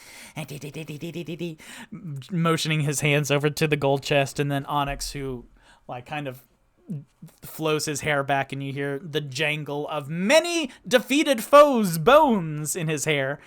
Yeah, I feel that that's not exactly our vibe. So, yes, I say I as well for the Harpers. And then Quint goes, very well. Now, for all in favor, then he looks over to Algo and Rainier and Durnan and Three Strings and Ilmar, and then you hear a chorus of ayes. Very well, and all opposed? And no one says anything. Then it's settled. Congratulations and welcome into the Harper faction of Waterdeep. It takes tremendous effort to join our ranks and demonstration of good hearts. So, you have gone above and beyond. You have multiple levels of... Now, what's the thing called? Renown, I think it's called. Where, like, there's literally different levels of how well you do in a faction. So, I think... Yeah, party level. So, they've gained a couple party levels in the Harpers faction. And then you hear... Come on. You hear You hear a bunch of cheers rise up in the tap room, and various congratulations in all of the voices. So then Tipsy goes, Yay, we did it! Hey, hold on. Quint, you called him points at Ilmar, Dusk, and you called her points at Ago. Nightmare. Do Harpers have code names? Yes, we do. Mine is Slumber. And we have others. Quint points at Durnan, His is Rest. points at Rainier, His is Nap. points at Three Strings, His is Alarm. and then Tipsy points up at Ago with Amelia, the air eel feathered boa wrapped around her neck. What? Does Amelia have a name? A code name? Well, pets don't really. And then Ago interrupts. Her name is Earworm. And then Toot Toot. Oh man, that should be mine. Oh, that's very good. Then Tipsy goes, Do we get nicknames? They are more earned with your endeavors, but since you do have a couple ranks, I want to be Wet Dreams! no, absolutely not. I'm gonna be Rude Awakening. Oh man, that's really good. Rock, what's gonna be your nickname? well, there seems to be a lot of sleep imagery here. Slumber, sleep, REM? Rapid eye movement. Maybe dreams? Dreams. Well, not wet dreams. Yeah, I'm Wet Dreams. No, no. Maybe dreams or Toot Toot, what's you? I don't know. We just came up with the whole sleeping night thing like 45 minutes before we. Okay, hold on. Let's see. Me, I'm going to be. Dreams is good. Hey, Tipsy, hear me out. Uh-huh. Dry dreams. That's funny. Hear me out. Rock here is an illusion wizard, so he can kind of make anything happen out in the real world, right? Yeah. So, like dreams, you can do that for dreams, right? Yeah, but Wet Dreams is funny. I know Wet Dreams is funny. It's very funny. Toot Toot is apnea.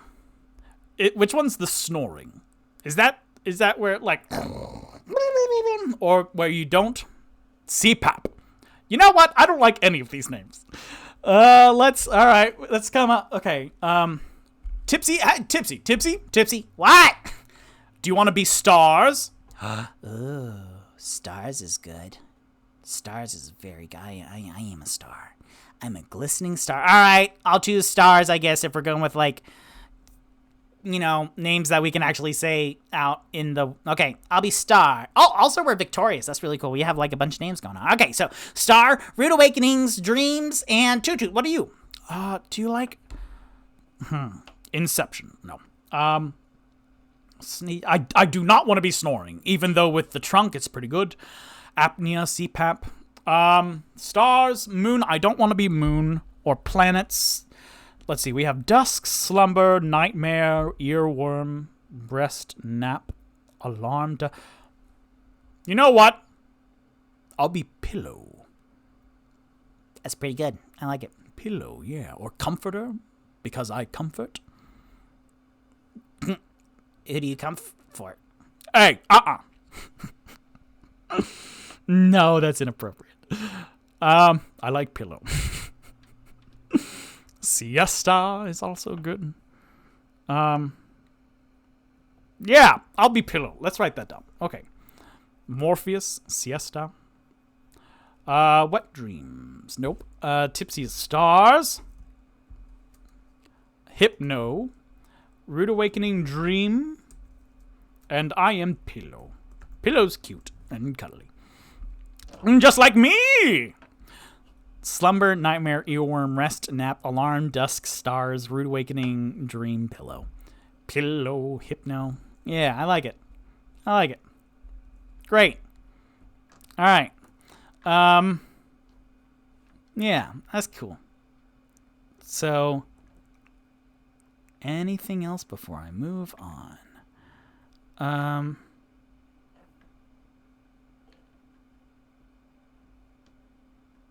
Not really. All right. So then Tipsy goes, "Oh my gosh, this is happening. Things are finally wrapping up so that we can start our next adventure, our next quest." Okay, so we're part of the... Did you draw inspiration from the iPhone alarm tones? No, I did not. That's great. Dusk was Ilmar's code name as a Harper spy in the Candlekeep Mysteries. So then I went off of that. So, as they became initiated into Harper's, they received treasure from completing the Doppelgang rescue missions. They finished up pretty much all the Restful Lily loose ends. Then Tipsy goes, "You know what? We're going to celebrate right now." Ooh. How many bottles of random alcohol do I have left? I need to restock on that. Oh my God. We have so many things to do to keep this place up to snuff, to make Tipsy's Tavern legitimate. Oh boy. Oh boy. That's overwhelming to think of. That's a lot of steps, but we'll do that here soon. Let's see. How many random bottles of alcohol? 4 left. I think now is the time to go through my stock. So I will go get all 4 bottles of random alcohol. And then he zips behind the bar, and then he is met with 2 blue-gray eyes. Oh my God. Oh, whoa. Cleo. Hi. How much of that did you hear? A lot of it. Really? Yeah, since pretty much they all came in. Whoa. Okay, well, Cleo, like, don't tell anyone about all of this, okay? Because that was a lot of confidential, secretive, sensitive stuff, okay? Tipsy, I will not. No, I appreciate you and your hospitality, so no, I won't tell anyone. Okay, you promise? Yes. Okay, well then great. Hey guys! Tipsy shouts over the bar. Can the Patra come up and celebrate with us? And then Toot Toot looks over the crowd in the tap room, and especially at Quent and Ago, and they give affirming nods. I don't see why not. Yeah, bring them on up. Okay. Yeah, Cleo, let's go get Remy and Algernon, and then we're gonna party. Do you drink? Oh boy. This is gonna be an important role, huh? Let's see if... Because we haven't really established if Cleo drinks. Evens, yes, odds, no. Natural 1. That's a big old... That's the most no you can go. No, thank you. You do what? I don't like the taste or the feel of it. Well, yeah, you don't drink it because it tastes good. You drink it for the feel. Okay, well, I respect that, but... Huh. Okay. But does Remy drink? I mean, probably. Let's ask him. And then with a 3, Remy comes up after Tipsy go gets him. No. It messes with my sensibilities. Are you kidding me? Algernon. And then Tipsy's squeaking now. Algernon, hey, come on. You got a drink, right? And then with a 6. Yes, of course. Yeah, see, that's my guy. All right, come on up. So then Tipsy with his 4 remaining bottles of random alcohol. I roll a D10 to see how full they are. Mocktails, baby. Yeah. They will start making mocktails. This is perfect because Tipsy number 1 fan _ redeemed take a sip of water or D&Me. All I have is water this time. But come this Saturday, I will have a full bottle of champagne that I will break into. So, again, come to the D&Me Season 1 celebration, where I will have a bottle of champagne, a nice bottle of champagne. Not the cheapest one. Because I deserve it. So, yeah, there's your water redemption. Maybe they've never had the opportunity before. Well, Cleo and Remy just said that they don't like how it messes with their head. So, but Algernon, he drinks. Okay, so this is great because I have 2 full sets of 7 polyhedral dice. So I have literally 4 D10s and then I'm going to roll to see how full they are. So I have, let's see, a 1, a 4, a 5, and a 4. It looks like they're going to have to go out and get more, or break into the rest of the alcohol and supplies that they bought for like the initial unofficial opening of Tipsy's Tavern. Dodie or something says the second cheapest one. That was Sarah. I mean, knowing me, no, I'm gonna get like a $16 bottle of champagne, or maybe like a $26. I don't know, but I've been thinking about it for weeks, and like to hold up a bottle of champagne, most of them are green, so you'll just see a floating label. Much like this shirt earlier wasn't doing so good, but now it's doing okay. Well, anyways. So now rolling D20s to see how good all of these bottles are. So yeah, let's do this. Ooh, no, that's okay. Oh, fancy man. So we have nice. Okay. We have 5, 15, 17, and 7. 5, 15, 17, and 7. So all of the bottles are less than half full. The one that had just a shot in it is really bad.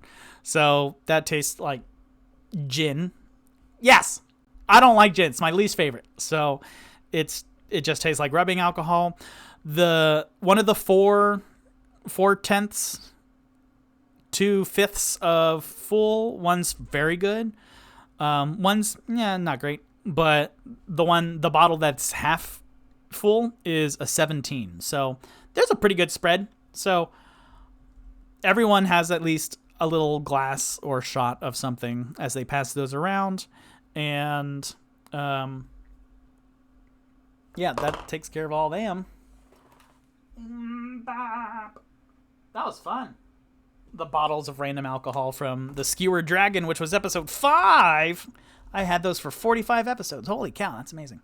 So, with all of that done, then Quint, Remy and Algernon and Cleo come up from the basement, and they're all hanging out, and we'll say that this is going into the afternoon.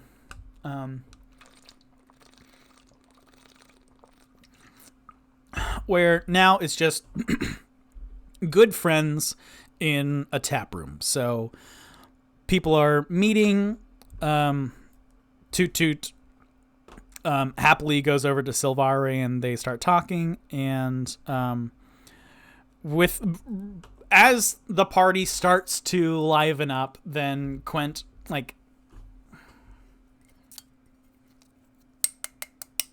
man, that's not a good. Do I not have a clinky noise? Sure, that's a clinky noise. Then Quint gets everyone's attention. Now, the last little bit here of Harper initiation is a token.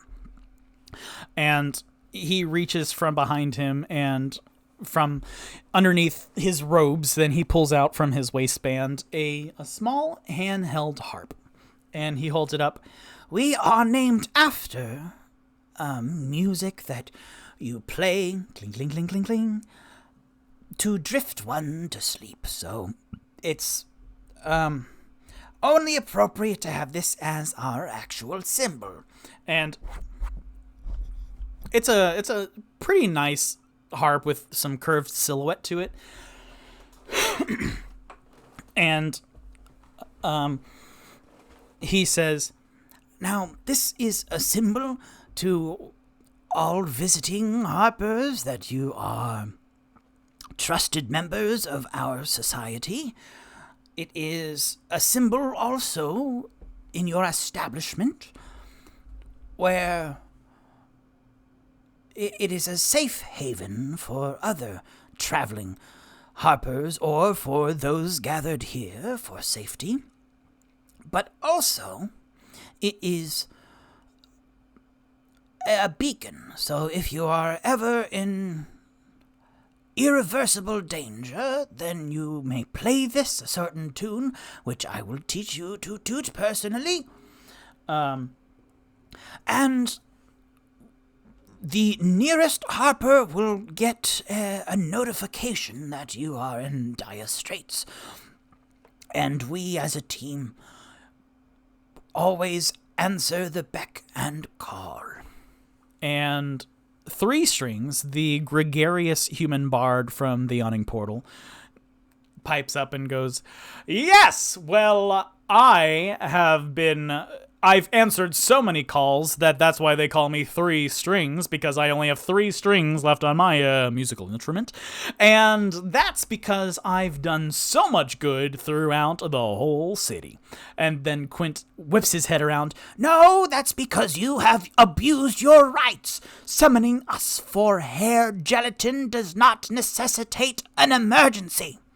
Well, yeah, but That is why we have limited you. all right. Well, congratulations, everybody. Hey, you need a keen eye to see the harp that Durnan hid in the Yawning Portal. So, it's right above the stage. It's kind of part of the whole truss, the proscenium. Anyways. And speaking of that, I believe that this accomplishment needs a celebration and some music. And so then Three Strings whips out his 3-stringed lute, and he starts to pluck. And then everyone who knows of Three Strings' musical abilities, you can kind of hear reluctance and a sigh and a cringe as they accept it. However, Toot Toot then steps forward. I'm sorry, James Buffet. I'm sorry, Three Strings. It is quite unfortunate because we are in Tipsy's Tavern, and Tipsy, being the namesake, the owner, the manager, says that only I can play music, and people that he deems worthy. Isn't that right, Tipsy? You stringent stooge? And then Tipsy, Do I? Oh, yep. Put it away, Three Strings. Well, are you sure I could play? Put it away. All right.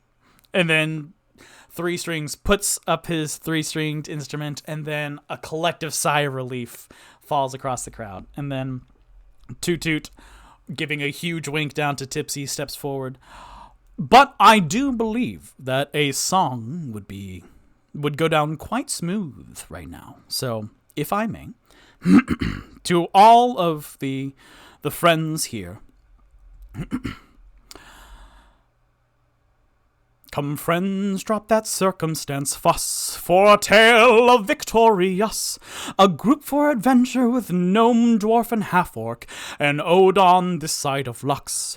Now gather round, I'll tell you about this mighty team. They may sound familiar, voices peculiar, but soon your eyes will gleam upon this marvelous small rogue with a damn cute freaking rat. His choices are iffy, his quips are quite lipsy, but his drinks are where it's at. Next comes the White Dwarf Man, whose rageful wants are for bones, and he kills, he thrills, o'er the guts that he spills, and the hides that he will tan. The purple wizard is next. He plays with the forms you can see, disguise himself, invisible wealth, his draconic company lovely, featuring Toot Toot and Toot Toot and Toot Toot and Toot Toot and Toot Toot and Toot Toot. 2 tusks, 2 ears for the songs that he hears, musical talent for all to revere, an elephant heart for the ones he holds dear. We've been playing for 1 full year. It's time for D&Me. 4 boys, 1 crew, 50 adventures to view, 100,000 more quests to do, so keep an ear out for season 2. Until then, thank you.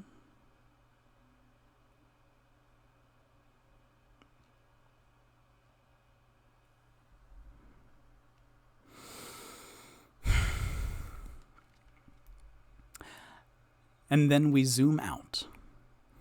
We see the party and the celebration and friends and loved ones gathered in the Tipsy tavern tap room, and we start heading towards the ceiling, and the camera sees the layout of the furniture and the blueprint, and we go through the roof and go up and then see the sprawling water deep underneath and go up into the clouds. And as we go further up and further up, then we see sprawling the cities and towns and villages spotting this giant continent. And we keep going up, and then we see the continent shrink into its own island. And then we see this round planet filled with 50 different continents. And then we keep going up, and then we see planets revolving, and then galaxies and solar systems. And we keep going up and up. And then we go through a switch of lenses, and this different colored circle comes into view, and we go through that plane, and we keep going, and then we're brought back to Tipsy's Tavern, but it looks different. It looks flat, and there's a white hue to it and squares, and we see these little figurines of all of the characters, and they're scooting across this table on their own accord, and you see them silently talking and interacting and then scooting across.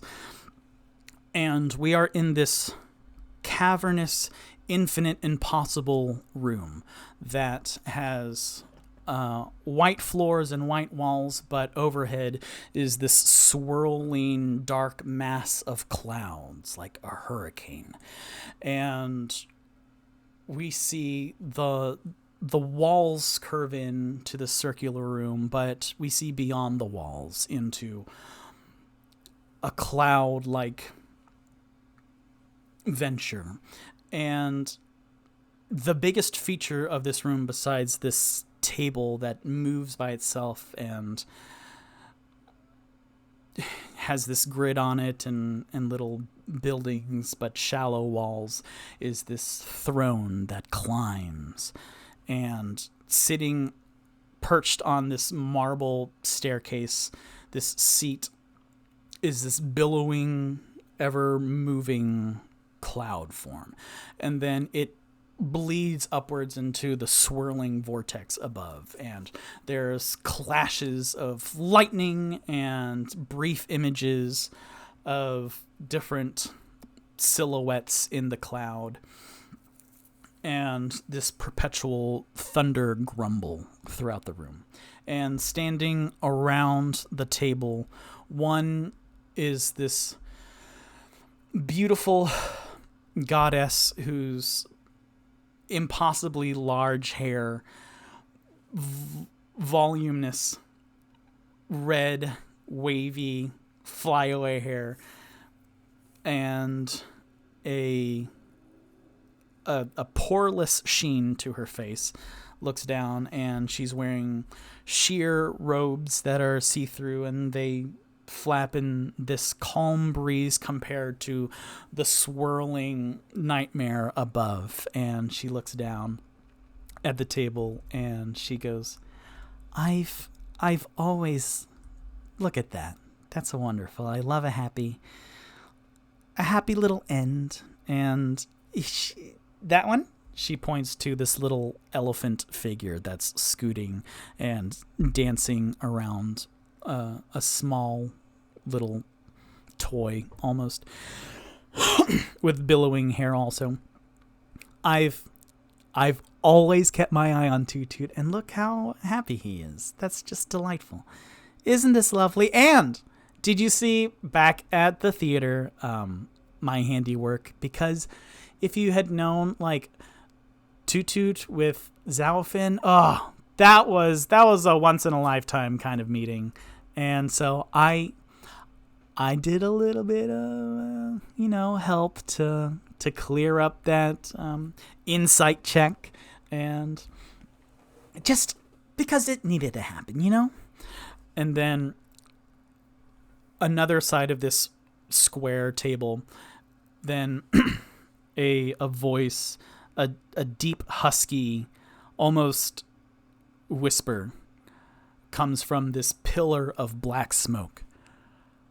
"Yes, but the great cranium rat won't like that you interfered." "Oh, the mind flayer god? Well, I mean, I can handle him. Every time there's a little disruption, then I mention hentai, and he gets really uncomfortable, and then we're good. But thank you for looking out, Raven Queen."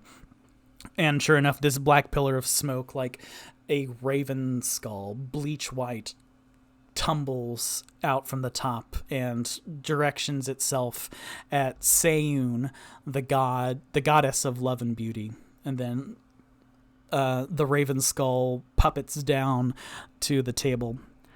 "Yes, but that one was mine." And you see this billowing feathered arm reach out and point to Onyx. And you hear from on the top of the throne this wet, guttural scream and bellow say, "I have met Onyx before." And both the Raven Queen and Seiyun look towards the throne as Umberly, the goddess of the sea, who has gained so much power right now because she's being worshipped. This is her 10-day down in the material plane at Waterdeep. And with Fleet's Wake, she is empowered, and that's why there's this storm raging on. And a flash of lightning, then we see this outline drawn with lightning bolts of this piranha face emerging from the depths of this tempest. "I have met him on the sea." And then it cracks away. And the Raven Queen looks down. And opposite of the Raven Queen is this other skull, but it's a human skull. And it's about half the size of all the other gods here. And the human skull is enwreathed in this black flame that has licks of green or purple around it. And Mycruel, the god of suffering? I don't know. Mycruel, the god of death, then he pipes up. "Ha! You say that he was yours, but as far as I'm concerned, that one," and then a lick of flame points down towards the rock and retreats back into the flaming skull. "I've had encounters with him, and I would have kept him if he didn't keep making his death saving throws. But that's neither here nor there." The Raven Queen looks down at Onyx, who's now running around the tap room, the Onyx figurine. "He was my ward. He and his previous party were to go around the material plane and gather black shards for me, but I have reclaimed all of his friends. He is the one who escaped me and my clutches." As Seiyun, who is just watching Toot Toot, and from her rose-colored vision, then the little figurine of Silvare is also glowing red, and she's just looking down. You all are so morbid. Love is really what drives everything." And then both Mycruel and the Raven Queen scoff. Even though both of them don't have any eyeballs, then you can just feel these godly eyes roll. And from from the top of the throne, then another crack of lightning, and this lightning outline of an eel with a serpentine neck emerges and goes, "You know, he gave me a daughter, writing her to suffer in a loop and never be rescued." And then the eel retracts. And Sayun goes, "Shush, you know he can hear us." "I do not care!" And then, like, more thunder and lightning. The white walls actually darken right before a rainstorm, where just the lights outside turn down a couple notches, and a lightning form of a shark and a huge manta ray and like a vicious crab, all three burst into view and then escape. "He promised me that she is okay, but I haven't seen her in ages." And then the three around the table kind of quiet as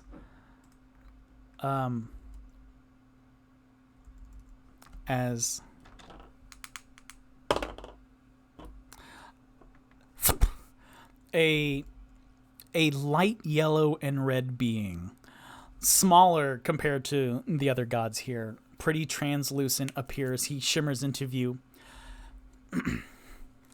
"Gods and goddesses, my lord, the warren of weird, the bastion of bizarre, the safeguard of strange, the oubliette of unique, requests permission to enter." And then this little floating imp is there, waiting a response. And then Sayun speaks up. "Omnipresent and polite. Yes, I like it. Thank you very much, narrative. He may arrive." And then the floating figure, this being made out of light, steps back into the right as a shadowy, darker, more brooding form materializes. A fuzzy silhouette enters quietly and summons a chair and dusts it off and then steps back into the other side. And from behind the chair, then starting from the floor, you see licks of flame, of yellow and red, but mostly orange fireballs. 4 of them spiral upwards into a column. And then emerging comes this elegant, very tall, very proud form, dressed in orange flowing robes that peel backwards, and you see a luxurious mane of wavy brown hair to the small of his back, and a glorious beard emerge as this god, pale skin with a charming smile, emerges from the ground, surrounded by these fireballs that fade out. And the Raven Queen looks down. "He was mine, but it seems that you have bought him for a fair price. These souls are yours now, for time and attention and care. You better take care of them."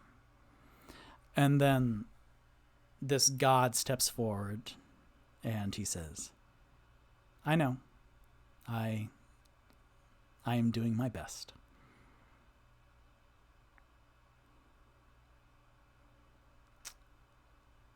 And that's where we'll end.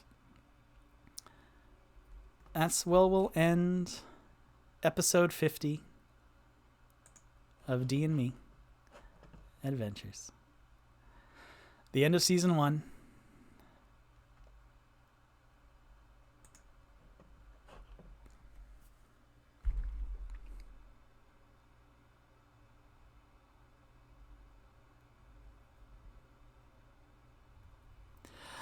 Oh boy.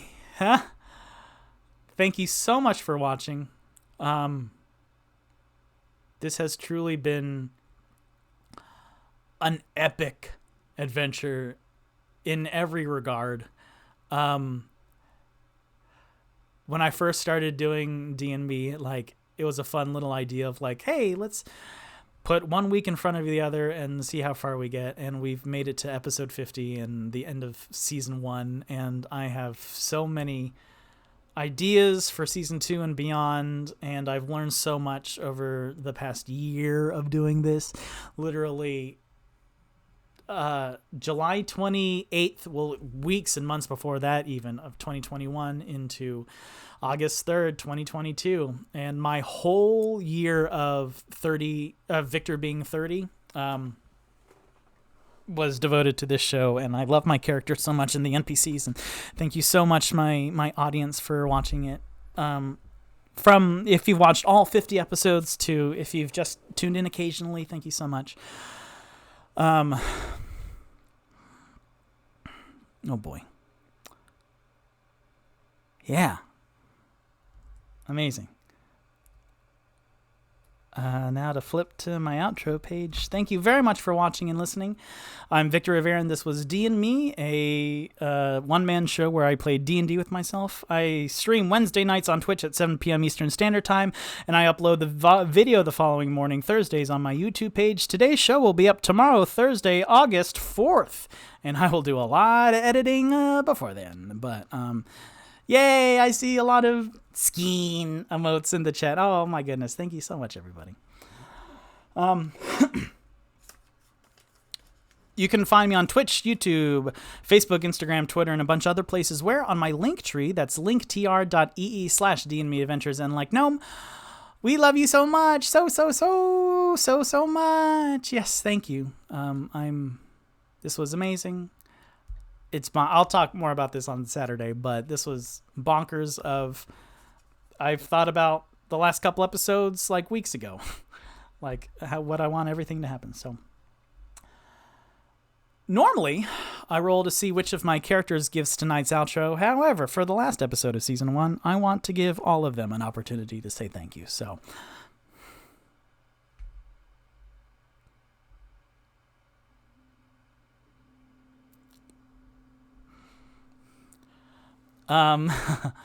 thank you so much. You made us all cry too. Yay. Good. Yeah. Starting with Tipsy.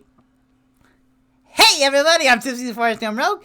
Thank you so much. This was so much fun. Are you kidding me? I made so many jokes. So a lot of them were inappropriate, but the other bozos wouldn't. Look, I'm crying. Victor's crying. Victor's a god? Wow. All right. Great. Yeah, so thank you so much. It was great. I have so much fucking gold now. I'm the only one who curses, really. I have so much fucking gold now. Yeah, and I have some stuff I want to do in season 2, so come on back. Waddles, you want to say anything? Thank you. I got a lot of cheese, and it's great to have the cookie voice. So, thank you. Thank you so much. Onyx. Hey, my face is wet. Thank you for the show. I have a lot of bones now, and we're gonna do tanning and hiding. I'm not gonna. Well, is that what they're hiding? I guess, but thanks. And I'm gonna kill a lot more things later. So there we go. Rock. Hi, hello. It is an utmost pleasure to be here and to have you all as the audience. Before D&Me, I only had 2 or 3 games playing. And arguably, a pessimistic way to view role-playing games is that when I'm not being played, then it could be argued that I am dead, no longer present in someone's mind. Where, when I was playing with my previous group, the other character died a couple times, legitimately failed his saving throws and passed away. But then he was adopted by my crew, the god of death. And D&Me really gave me a chance to live. So thank you very much. I almost got God a couple times, but thank you so much. Hi, Rock. Big fan. I love you. Told you something. It was wonderful to meet you in person. Thank you very much. But thank you for the opportunity to give me so much life and really coming to my own senses and learning so much about myself and the other fellow characters here. So thank you. And last but not least, Toot Toot. Hello, I am Toot Toot the Loxodon Bard. Thank you so much for watching all 50 episodes of D&Me. How amazing it was. We weaved some incredible stories. Kudos to Victor, by the way. I know he doesn't really take a lot of credit. He does, but I want to give him a lot of credit for making a fun show that was remarkable, something arguably no one else has done in the tabletop role-playing game circuit. Playing with himself, of course. Yep, Tipsy is laughing so much right now, but congratulations, Victor. Congratulations, audience. Wonderful. Clap, clap, clap for Victor. Yes, applause for Victor. Thank you so much for watching. This is quite emotional. But we're excited for season 2 coming. We need a bit of a break because this is the most any of us has played ever, let alone for a year and weekly. So kudos to Victor. Go Victor. Yeah, Victor. So with that, applesauce for Victor. Not quite sure what that means. Oh, applause, but spelled very incorrectly. Let's see. Can we get a good look at these tears glistening in the light? Probably not. So thank you very much. Have a great night, and we'll see you soon.